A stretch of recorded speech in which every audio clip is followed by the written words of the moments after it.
Guys, welcome to my YouTube channel.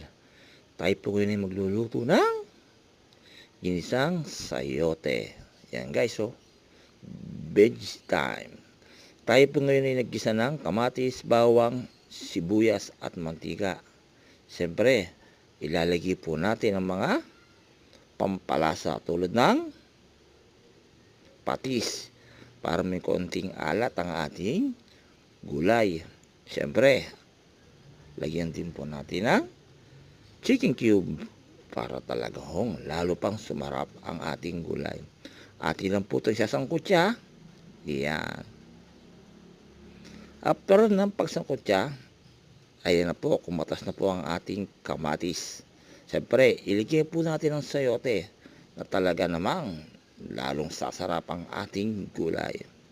Alam niyo ba ang sayote ay nagbibigay ng maganda sa pangatawan natin? Dahil ito po ay isang gulay. Yan guys, after nyan, takpan po natin.